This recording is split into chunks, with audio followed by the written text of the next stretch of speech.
A battle has been brewing for years over the funding of cyber charter schools. In attempts to limit the amount school districts have to pay to cyber charters will pass the House today. Advocates for cyber charters insist it's bad math. Dennis Owens joins us with that story. Hi, Dennis. Good afternoon, James. In his budget address, Governor Shapiro called for an $8,000 cap on cyber charter tuition. Remember, cybers are public schools, but the amount of tuition they get varies based on school districts which pay for them.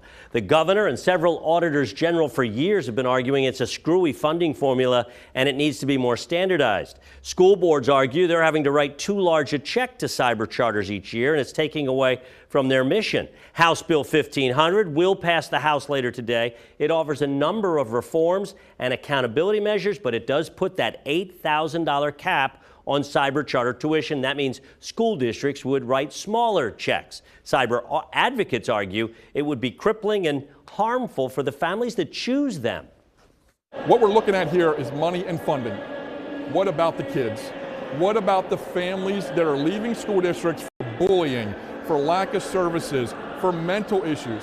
We're completely throwing it out the door. We're worried about the money. And yes, the money is one thing, but nobody is taking into consideration the impact of these 65,000 plus students and families.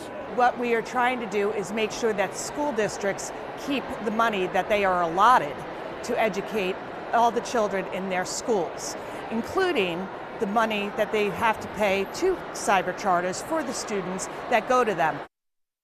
And again, that bill is expected to pass the House this afternoon. It will be on to the Senate, and perhaps it becomes one of the bargaining chips in play in the budget negotiations, which, as we've been telling you, James, are well underway. There are also reforms in this bill I do want to mention, making sure kids actually live in the school district that's getting footing the bill. There have been concerns about kids moving, not telling anybody, and that initial school district is having to write the check. Also, there's been concerns about the safety of kids who are online students, that there's a requirement that a counselor or a teacher would actually have to see them on the camera. None of this you can disappear for weeks on end. They want to make sure somebody's putting eyeballs on the kid, because going to school is one of the first safeguards against abuse that could be happening in the home. Absolutely. Okay, so back to the funding, though, because this is something that's been going on for a long time. It's always back to the funding now, isn't it? Yeah, and everything.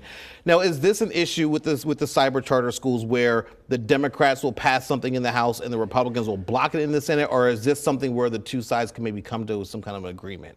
The latter, maybe come to some kind of an agreement, because even Republicans have school districts in their district that they represent, and almost every school district, 480 some school boards, have asked for some kind of cyber charter reform. What I think is going to be negotiated, though, $8,000 may be too low. Maybe they settle on $10,000 to $12,000. $8,000 is the floor. There might be some negotiating room. Maybe that happens. How bad does the governor want it, and what's he willing to give up in exchange for it? Those are all things that happen behind those closed doors at the Capitol in the budget negotiations. Absolutely. All right, that stuff is heating up as we get closer and closer to that deadline. It's percolating. Yes, sir. All right, I know you'll be watching all of it. Dennis, thank you very much. Really appreciate it. You too.